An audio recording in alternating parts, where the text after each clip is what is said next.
Fala rapaziada, hoje um vídeo diferente, hoje aqui de Boston, não para falar de Champions, mas para falar da seleção brasileira. O que vocês acharam, hein, desse amistoso contra a França? Eu achei que o Brasil ia sofrer mais, eu esperava um jogo mais fácil para a seleção francesa, muito por conta dos vários desfalques que tinha a seleção brasileira, principalmente na zaga. Marquinhos fora, Éder Militão fora, Gabriel Magalhães fora, talvez os nossos três principais zagueiros fora de uma partida como essa. O teste mais importante desde que o Carlo Ancelotti assumiu a seleção brasileira na metade do ano passado. O Brasil jogou eliminatórias, jogou outros amistosos, mas a França, vamos lembrar, finalista nas duas últimas Copas, campeã em 2018, vice em 2022, essa geração que é impressionante, chega muito forte também para essa Copa do Mundo como uma das favoritas e para a próxima Copa também. E a gente viu a força da seleção francesa, principalmente depois que a França teve um jogador expulso, o Upamecano foi expulso após a revisão no VAR, e ainda assim os caras fizeram 2-0 contra o Brasil diminuiu no final com o Bremer, até esboçou uma reação, tentou uma pressão, chegou perto de empatar, o Vini perdeu uma bola cruzada quase que dentro da pequena área, se não foi dentro da pequena área, o Bremer também quase marcou o segundo dele, o segundo da partida. Acho que depois que o Brasil diminuiu, o Brasil melhorou, mas acho que ficou muito claro as deficiências na zaga, as laterais principalmente, no 1 contra 1 com o Mbappé, a força física do Mbappé, a explosão dele, para mim o melhor jogador do mundo na atualidade. Acho que o Brasil penou demais, as laterais sofreram. Talvez se a gente tivesse, não que o Léo Pereira ou o Bremer comprometeram alguma coisa durante o jogo, acho que eles foram bem durante a partida, mas talvez posicionamento, experiência em jogar partidas assim, Copa do Mundo, pudesse ter feito a diferença se a gente tivesse Marquinhos e Militão em campo, por exemplo, Não acho que comprometeu, os zagueiros comprometeram o desempenho da seleção brasileira, mas tendo esses caras melhores para a zaga, talvez pudesse ser um pouco diferente. Acho que ficou muito claro também que a gente tem um buraco no meio-campo. O Ancelotti, para uma partida como essa, insistir no esquema 4-2-4, 4 atacantes, eu achei um pouco a ousadia dele. Mas é o momento de fazer teste antes da Copa.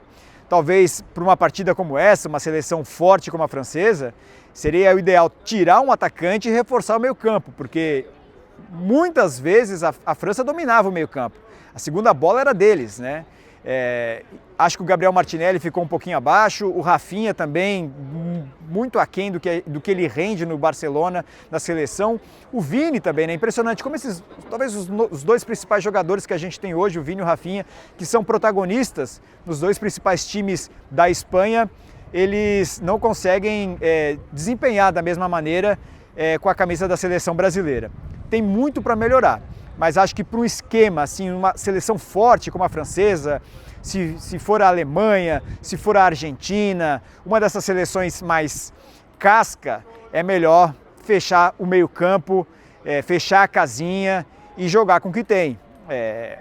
Não acho que o esquema hoje adotado pelo Ancelotti foi o melhor esquema que ele poderia colocar contra a França. Para mim, o que me impressionou muito foi o desempenho do Casemiro no primeiro tempo. Achei o Casemiro muito mal. Foi ele, inclusive, que perdeu a bola no meio-campo, um lance bobo que resultou no primeiro gol da França. Depois, ele reclamou de uma maneira muito agressiva com o árbitro, pedindo um escanteio. Tomou um cartão amarelo. Assim, achei que foi uma infantilidade, até por ter a braçadeira de capitão, um jogador experiente, perder a cabeça da maneira que perdeu, por conta de um escanteio. Ainda que é um amistoso, mas isso poderia comprometer na Copa do Mundo. Depois perdeu um gol também, quase um gol de cabeça, praticamente com um gol vazio. Acho que o Casemiro foi muito mal no primeiro tempo. No segundo tempo melhorou, teve chances, ele apareceu mais, conseguiu fechar melhor o meio-campo, mas esperava um pouquinho mais do Casemiro, principalmente no primeiro tempo. Sobre o Neymar, depois que a seleção tomou o segundo gol, o estádio aqui, tinha a enorme maioria de torcida brasileira, mas a enorme maioria, assim, de 95% para mais de torcida brasileira. Depois do segundo gol da França, a torcida começou a pedir o nome do Neymar. Deu para ver que faltou criatividade no setor de meio campo do Brasil, quando a gente precisava aquela bola enfiada, aquela inteligência para um drible, uma jogada curta, uma finalização de fora da área, que o Neymar poderia fazer isso muito bem, a gente não tinha. Claro que o Neymar de hoje, esse jogador de hoje, talvez não tivesse condições de enfrentar uma partida desse ritmo como foi a seleção francesa. Mas eu digo da genialidade do Neymar. Ele, bem fisicamente, hoje poderia ter feito a enorme diferença. E eu perguntei até para o Ancelotti na entrevista coletiva se os gritos da seleção, da torcida brasileira aqui poderiam até de alguma maneira pressionar uma próxima convocação do Neymar, porque faltou essa criatividade. O Ancelotti se esquivou, disse que queria falar apenas dos jogadores que ele convocou, os jogadores dessa partida. Ele foi bem na resposta, mas de certa forma se sente pressionado, porque hoje ele ouviu do torcedor brasileiro aqui nos Estados Unidos cantando o nome de Neymar.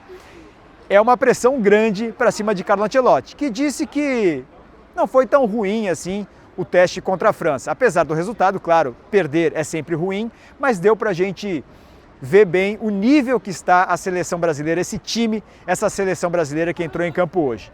Acho que numa prateleira abaixo da seleção francesa. Não estamos no mesmo nível da seleção francesa. Temos muito ainda a melhorar. O caminho é longo, apesar do tempo ser curto.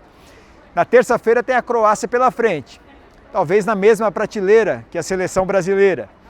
É um time que eliminou a gente em 2022, aquela derrota que dói até hoje, mas vai ser bom para a gente fazer mais alguns testes, Ancelotti fazer mais alguns testes e a gente ter visão melhor de alguns jogadores que estão sendo convocados pela primeira vez, como hoje o Gabriel Sara teve alguns minutos e a gente pôde ver ele em campo. Léo Pereira também, né, convocado pela primeira vez, estreando, apesar do gol do Mbappé ter sido nas costas dele, ele não conseguiu ganhar na velocidade do Mbappé, não acho que fez uma partida ruim assim o Léo Pereira.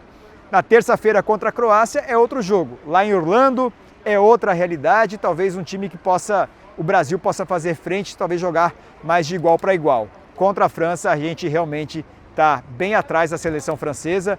Acho que a França está entre as favoritas para a Copa do Mundo e, como disse o Vini Júnior na entrevista coletiva na véspera do jogo daqui, o Brasil não está entre os favoritos. E eu concordo com o Vini. Quero saber a sua opinião, o que você achou do jogo, se você acha que o Neymar deveria estar na próxima convocação. O Brasil tem o Panamá ainda em um amistoso no Brasil, mas o jogo contra a Croácia é o último antes da convocação final para a Copa do Mundo. Comenta aqui embaixo a sua opinião. Quanto você acha que o Brasil está pronto para ganhar essa Copa de 0 a 10, hein? Eu daria um 6. Acho que um 6, tendo um pouquinho de sorte, se esse time conseguir encaixar, se o Vini conseguir ter a mesma estrela que ele tem com a camisa do Real Madrid, o Rafinha, a mesma estrela que ele tem com a camisa do Barcelona, talvez as coisas comecem a melhorar. Mas a nossa defesa ainda está destoando bastante do nosso poder de ataque. Acho que é isso que precisa melhorar. 4 zagueiros está ok, mas 2 jogadores no meio campo talvez não seja ainda o ideal para essa seleção, que segue em formação com o Ancelotti, pouco tempo para trabalhar, está tentando encontrar o melhor caminho. Valeu, galera, um abraço, até terça-feira, direto de Orlando, com vídeo sobre a seleção brasileira contra a Croácia. E é nóis!